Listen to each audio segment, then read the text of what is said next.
Hello, and welcome to the Bible Character Podcast. I'm your host, Delight. Some people are born into royalty, others rise into it. But today's guest was a king who didn't start with a crown. He started with rejection, obscurity, silence, and long walks in lonely fields. Before he faced Goliath, before he held a harp in Saul's palace, he was a boy that even his own father left out of the lineup. Today, we're sitting with the man they called a shepherd, but whom God called a king. David, welcome. People know my name now, but if you'd met me in my early years, you wouldn't have thought much of me. I was born into the house of Jesse, a respected man from the tribe of Judah. But I didn't carry the weight of the family name like my brothers did, because the truth is, I didn't come from the same story as them.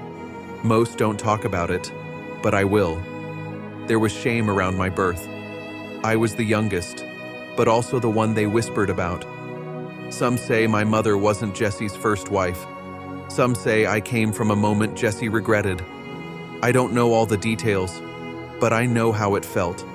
Psalm 51 wasn't poetry for me, it was truth. In sin did my mother conceive me. I wasn't celebrated, I was tolerated. My brothers were strong, trained, respected. Eliab, Abinadab, Shammah, all of them walked like warriors. People saw them and said, "That's Jesse's son." But me? I was the one left with the sheep, not for training, for staying out of the way. They fed me last. They sent me far. And if someone came to visit the house, I wasn't introduced. I wasn't even mentioned. Even in my own home, I was more like a servant than a son. I did the jobs no one else wanted, slept in places no one else would, and while my brothers were being prepared for battle, I was learning how to patch a wounded lamb. Zeruiah, my sister, was older than me. She raised strong boys, Joab, Abishai, Asahel. They were warriors, fierce, loyal. Zeruiah, she had the fire of our bloodline. She didn't take nonsense from anyone, not even our brothers. She treated me like I mattered, when others didn't. My mother was quiet, soft-spoken. She never fought for me publicly, but I knew she saw me. Sometimes she'd leave a little extra bread for me on the table, or stay up late waiting for me to come in from the field. She never said it out loud, but I knew. I was her sorrow, but I was also her song. I grew up around men who were loud, proud, and chosen, and I was just there. The child nobody bragged about. But that did something to me. It taught me how to talk to God in the silence. It taught me how to cry where no one could hear me. It taught me to write when I couldn't speak, and sing when no one was clapping. While they sharpened swords, I sharpened songs. So when you hear me say, "The Lord is my shepherd," I didn't write that because I wanted to be poetic. I wrote that because I knew what it felt like to be the sheep no one claimed, and the one shepherd who never forgot me. People ask me when I first knew God. I don't have an exact day. I didn't have a vision or a burning bush. I just began to notice him. Out there in the fields, when the sun was slow and the sky stretched wide, something in me knew I wasn't alone. I was watching sheep. That was my job. Dirty, thankless work. Sheep don't talk back. They just wander. And you spend hours chasing them, pulling them out of pits, cleaning them when they get tangled in thorns. No applause, no brothers saying, "Good job," just silence and grass. But that silence became sacred to me.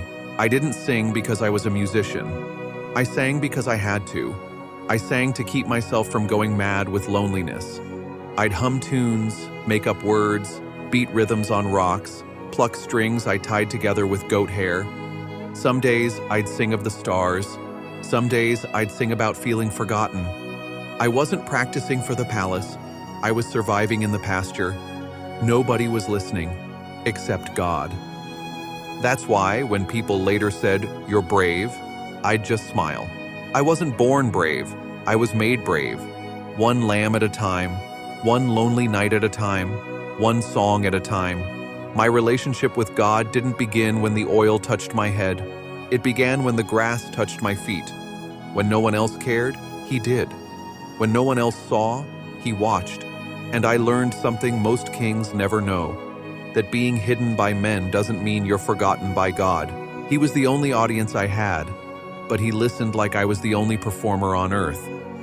There were moments I felt Him near, not in thunder or fire, but in the quiet.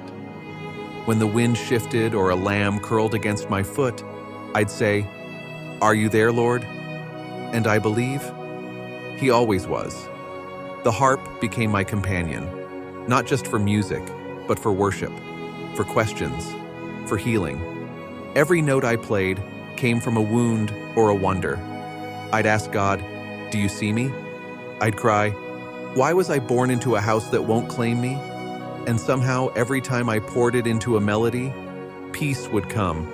I learned how to fight too, not with swords, with stones. Lions came, bears came.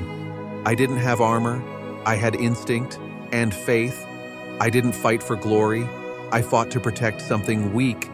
That's where I learned courage, not on a battlefield, but when it was just me, a sling, and the sound of something growling in the dark.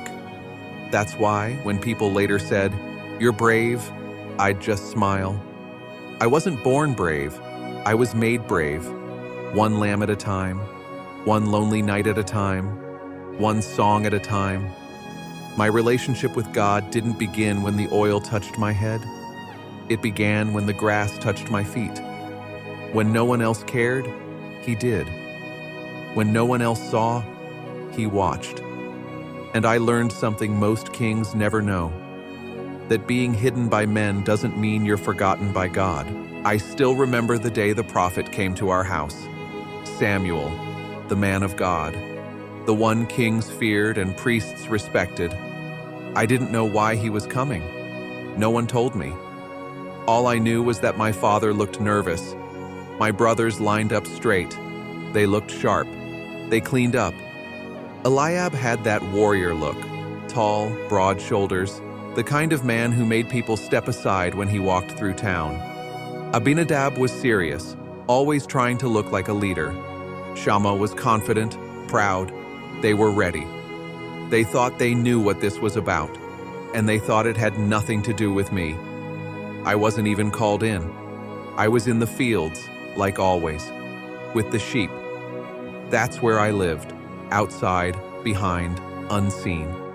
No one said, "Go get David." Not my father, not my brothers, not even my mother. Because in their eyes, I didn't matter in rooms like that. When someone like Samuel comes to visit, you bring out your best. You don't bring out the shepherd boy. But God didn't speak when Eliab stood tall. He didn't nod when Abinadab stepped forward. One by one, they passed in front of the prophet, and God said nothing. Until finally, Samuel looked around and asked the question I'll never forget. "Are these all your sons?" And my father, my own father, said, "There is still the youngest. He's tending the sheep." Not even my name, just the youngest.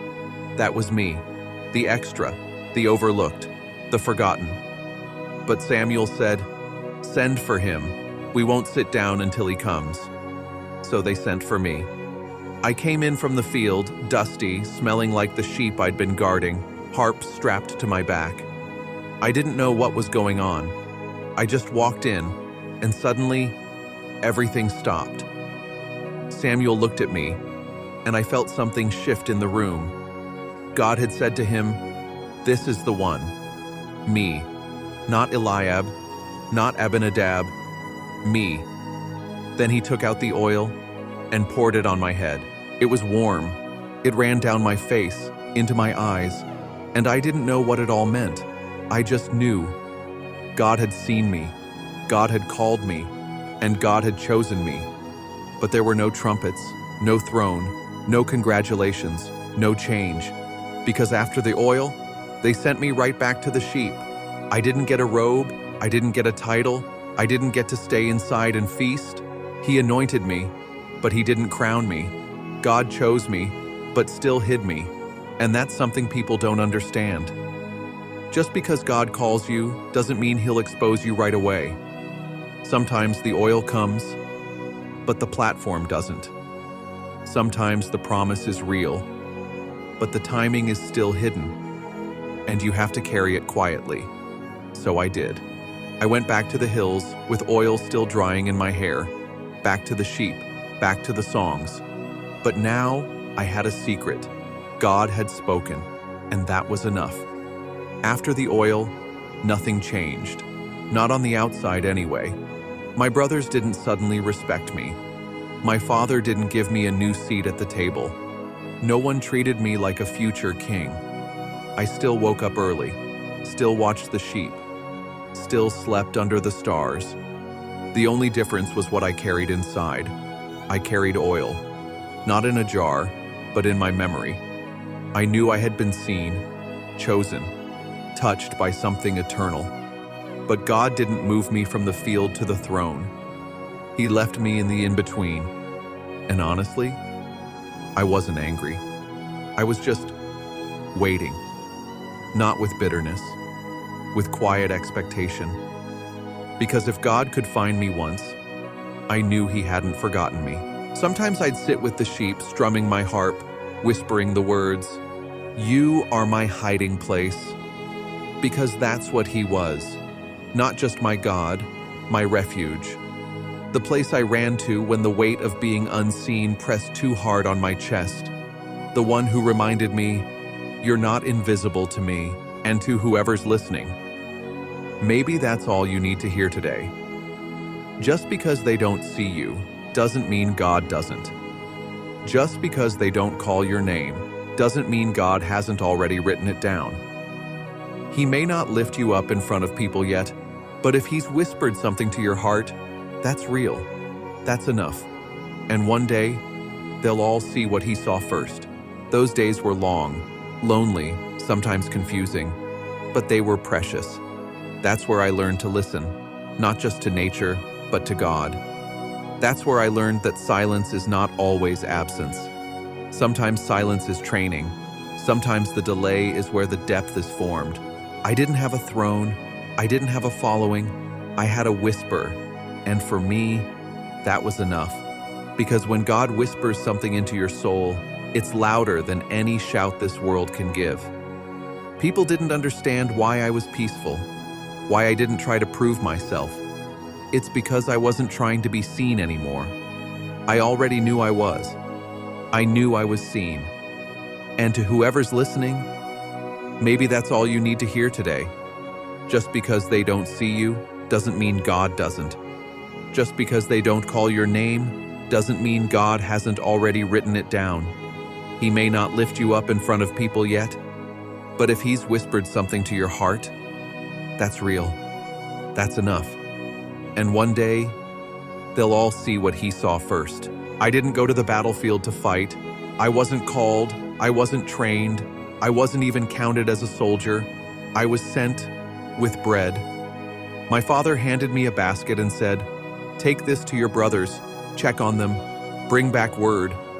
That was it. Just another errand from the man who barely looked me in the eye. So I went. No sword, no shield, just a few loaves, some cheese, and the same sling I always carried. I walked miles with dust in my sandals and sweat on my back, not knowing that I was walking straight into my moment. When I got there, I saw fear. Grown men, warriors, shaking while one man mocked the armies of God. Goliath, towering, loud, unashamed. I stood among trembling hands and silent mouths, and something inside me burned. I asked, "Who is this uncircumcised Philistine, that he should defy the armies of the living God?" They looked at me like I was a child who didn't understand the situation, but I understood more than they thought. I had faced lions. I had faced bears. And more than that, I had stood in silence while God shaped me for something I couldn't explain. They saw a delivery boy. God saw a king, walking into his moment. It didn't matter that I didn't wear armor. It didn't matter that Saul doubted me, or that my brothers rolled their eyes. I wasn't there because I believed in myself. I was there because I believed in the God who had always been with me, in the field, in the night, in the quiet. That day wasn't the start of my story. It was the first time the world saw it. But the truth is, that victory didn't start with a stone. It started with obedience, with showing up, with saying yes to an errand that didn't look like destiny. So, if you're listening, and you feel like you're just carrying bread, don't despise the small task. Don't overlook the ordinary moment. Sometimes the battlefield finds you when you're just being faithful.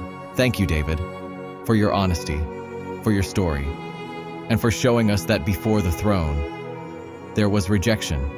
Before the songs, there was silence. Before the crown, there was a shepherd who no one saw except God. Your pain didn't break you. Your hiding didn't disqualify you. It shaped your heart into the heart of a king. To every listener, maybe you've been overlooked. Maybe you've been left out. Maybe you've been anointed in secret, but still feel hidden. Let David's story remind you, God sees you. He trains kings in the pasture. He prepares warriors in the quiet. And he never forgets the ones the world ignores.